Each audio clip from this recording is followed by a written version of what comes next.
Hello everybody and welcome to my review of Walking with Dinosaurs 2, also known as Walking with Dinosaurs 2025.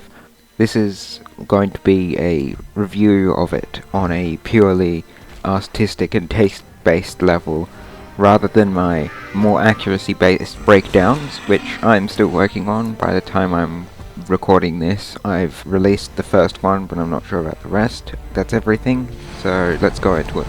I'll be talking about each episode separately before I give my overall thoughts, as well as things I want to bring up that broadly apply to all or most of the episodes in the series.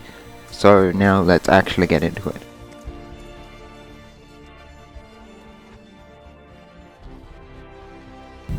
Episode 1, The Orphan, is easily the second best episode in my opinion. It is well paced for an episode of Walking with Dinosaurs 2, and shows a somewhat good view of the environment shown. The T-Rex and track designs, as well as the Inferno Dracon, are very, very good in the episode. The only design lacking in the episode is the Edmontosaurus with its strange blue colour scheme and the fucking ugly, disgusting hump head that the males have. The paleontology segments don't interrupt too much and are pretty educational, at least in my opinion, and I find it funny how the main plot is just this one T-Rex having it out for Clover so much, and the story serves well, showing the life of Clover, and having a good climax with the Triceratops T-Rex fight.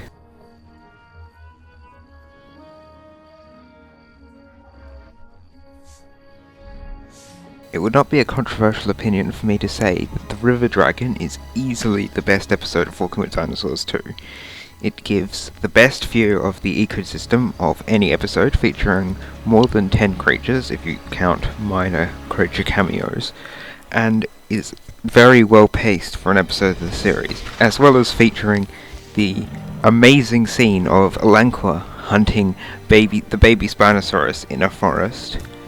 I find it quite funny that it features a time-travelling Diplocaulus, but I do find the ending with the Onchopristus hunt and the Spinosaurus fight a little dull. But overall, it's the only episode that's on par with anything in the original series, and even then, it would have been the worst episode of the original series had it been included.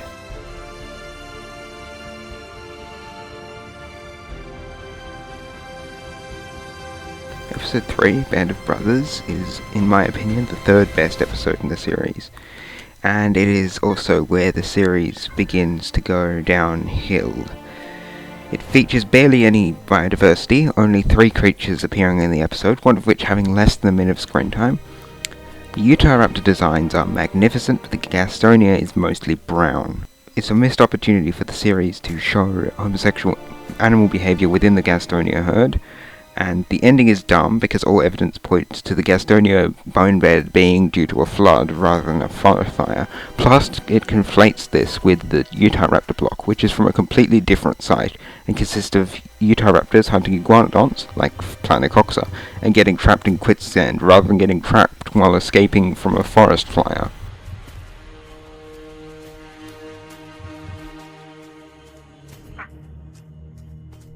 The Pack is the second worst episode of the series.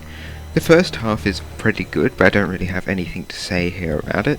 The problem comes when the grating Edmontosaurus arrive. The Edmontosaurus obviously reused the episode 1 design, but it's mostly better here, other than the stupid head humps, because A, they're not fucking blue, and B, they actually look like the species they're meant to represent, Edmontosaurus fregalis. The large problems are that the episode becomes incredibly boring. Like, I have watched this episode thrice, and only one of those times was I actually paying attention during the climax. Going on a tangent, my friend Paleo suggested a better ending to the episode. It fully continues with its premise, and the Edmontosaurus just never arrive. The pack continues to starve until Rose's mate dies from, falling off a cliff or some shit, and the rest of the pack eat him. Another possibility is his being killed by the Rhinoceratops, which desperately needs more than just a minute's screen time, and something to actually do in the story.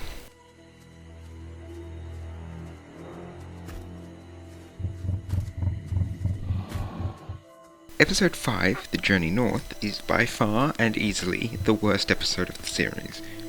It's basically just a worse version of the Walking with Dinosaurs movie, which is quite impressive, because the Walking with Dinosaurs movie is absolute dog shit.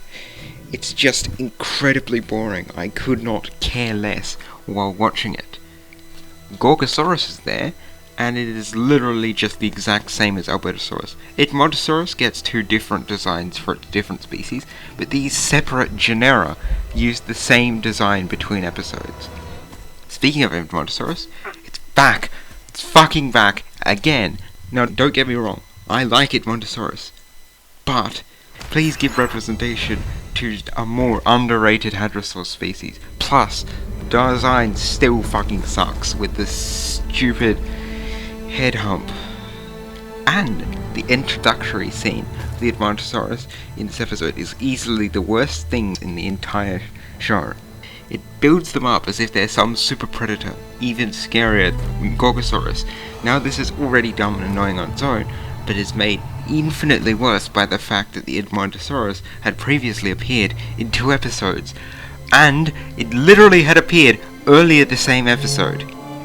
Anyway, the whole migration plot, which is what it's about, if you didn't know, is completely pointless anyway, because all of the Pachyrhinosaurus and Gorgosaurus get killed in a massive fucking flood, which is just a worse version of the ending of Last Killers from Planet Dinosaur, because A, in that the Splitosaurus are herding the Centrosaurus intentionally into the waters, and B, we actually see the bodies in Planet Dinosaur.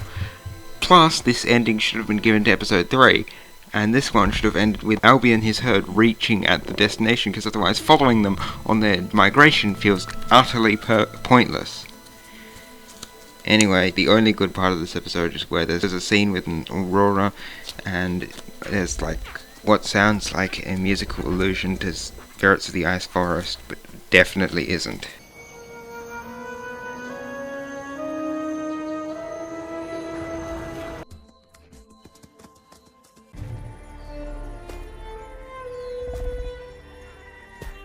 I have very little to say about the final episode of the series, Island of Giants. It majorly suffers from the fact that other than background cameos and corpses, it only features 2 species, and of these 2 creatures, it focuses on the worst one, in my opinion. I just don't find Old Grande's quest to find a mate interesting at all. The episode should have focused on the female Torvosaurus, and had a few cutaway segments focusing on a male Lucititan, obviously unnamed this version, looking for a mate. However, I cannot lie, the scene where Old Grande gets up while a variant of the theme blares in the background goes hard as fuck. Also, the fucking ballsack head looks incredibly dumb, even if it is slightly more plausible than the Dreadnoughtus from Prehistoric Planet. And finally, some overall points that apply to all or most of the episodes. The paleontology segments often take you out of the main plot, especially in the latter half of the series, but in the first half, particularly in the first episode, there is one scene in particular where it cuts out of the middle of an epic T-Rex and Triceratops battle to show us paleontology as a segment. The music is, other than a couple of tracks, incredibly mid, and most of it doesn't stand out at all. I wish that they'd reached out to Ben Bartlett, who did the music for the original series, and has said that he would have loved to come back for it. Bertie Carville, the narrator, does a fine job, technically, but the script is majorly holding him back, with it being written often overly dramatically. The series should have had a presenter in the field with the paleontologists, so the paleontologists could explain to them, instead of just telling each other things that they already know. In summation, Walking with Dinosaurs 2 is a show that I really want to love, but unfortunately, it's just kinda really mid for the most part, and I say this as a defender of the series. I want it to be good, and I enjoy some of the episodes somewhat. But it's just not great, which is a real shame. Anyway, if you've liked this video, you can leave a like. See you next time. I'll be continuing my breakdowns of Walking with Dinosaurs 2 as well. And have a nice day, and goodbye.